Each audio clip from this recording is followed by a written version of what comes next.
Hey, everybody, it's Kim Shivler. Welcome. The last few weeks, I've received a lot of questions from one, some of my business coaching clients, and two, many of my group who are learning to or interested in becoming virtual assistants. And that question is, what kind of computer do I need to buy? I need a new computer, my old one's dying, or I don't have a computer. What should I buy? And frankly, a lot of that's going to come down to personal preference. My goal here is to just give you some guidelines. We'll talk about things that are just personal preference versus making sure you can do the job you need to do.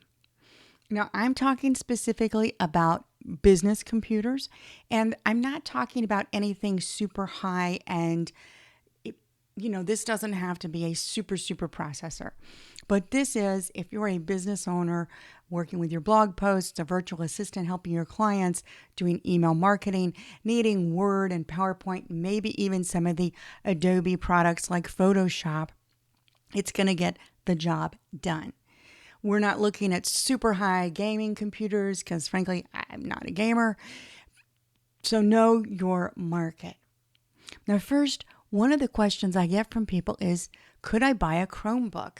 Because they see these great prices on Chromebooks.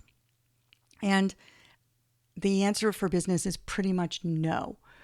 The thing with a Chromebook is they're great for what they are, but they are not a full computer operating system. They're a stripped down version.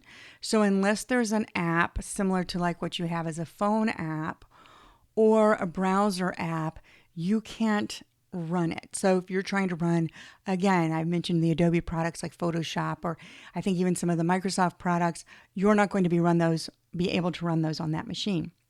So for the most part, if you're using it for business, that's going to be a problem. And definitely for those of you in my virtual assistant training, you're going to need more functionality as a virtual assistant than what the limitations are going to be there in able to serve your audience. So let's look at what can we get, and can we get a functioning, good business computer for small business for less than $1,000? The good news is yes. You may be thinking about the Mac versus PC, the big argument, which is better, Mac, PC. And sadly, it mainly breaks down in the world to like a religious discussion almost and just personal preference. But the reality is, for the most part, it's personal preference. Is a Mac easier to use? Not if you've always used a PC, not necessarily. It still would be a learning curve. Is a Mac better at certain things? Maybe. But that's one of those places where, one, you really do need to look at your budget because Macs are almost always going to be more expensive. And is there something specific you need?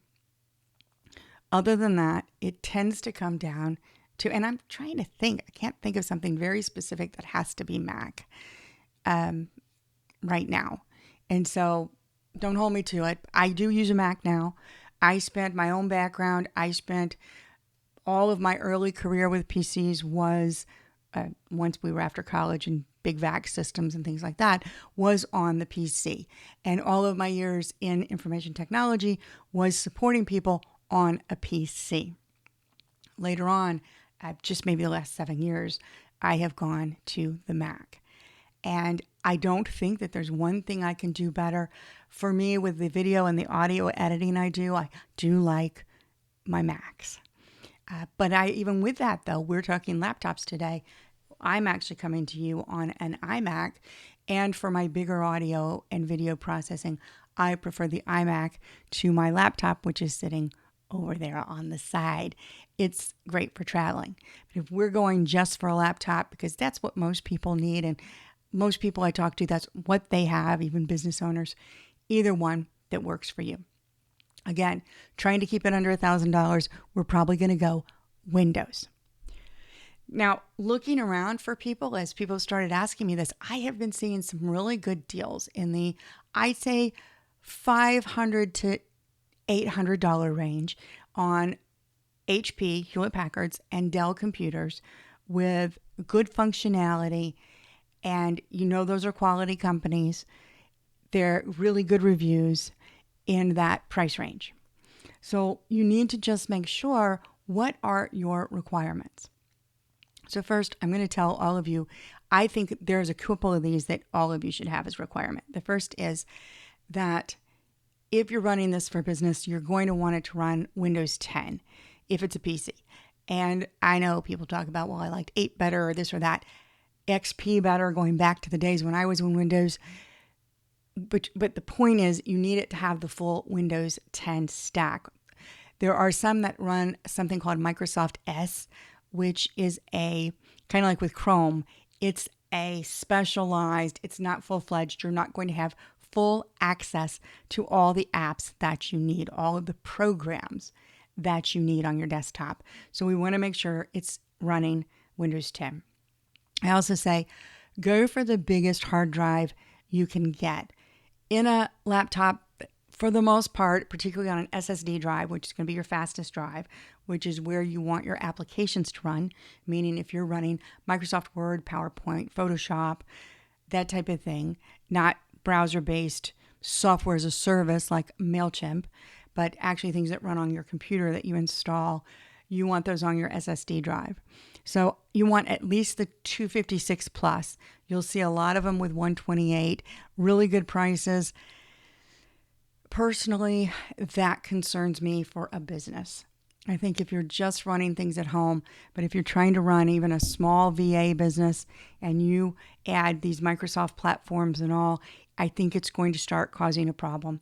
So go ahead and get that little bit bigger drive, 256. I see a lot of advertised, and then up to 500 plus. If you can get the 500 plus, that's in your price range, do it. Knowing, even with this is going to be things you're running on the computer.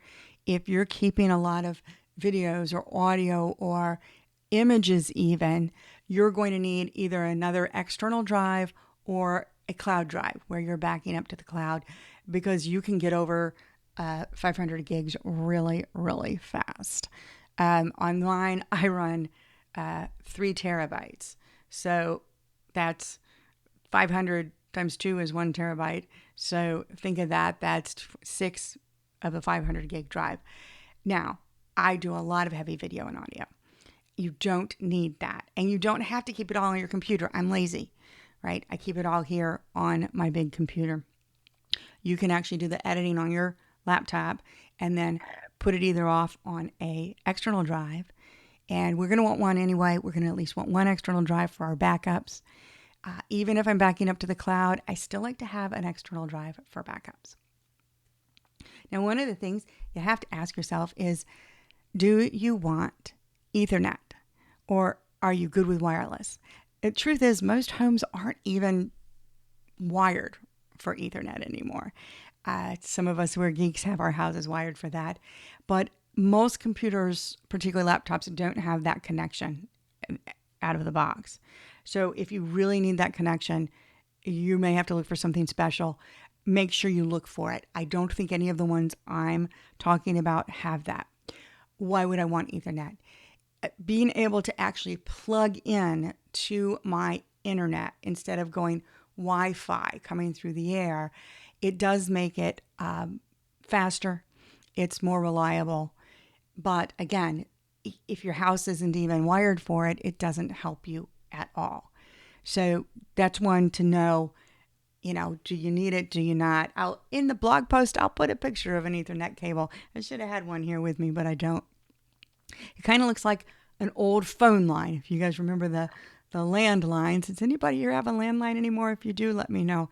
My grandfather, I think, was the last person I knew who still had his landline. Actually, that's not true. My mother-in-law does.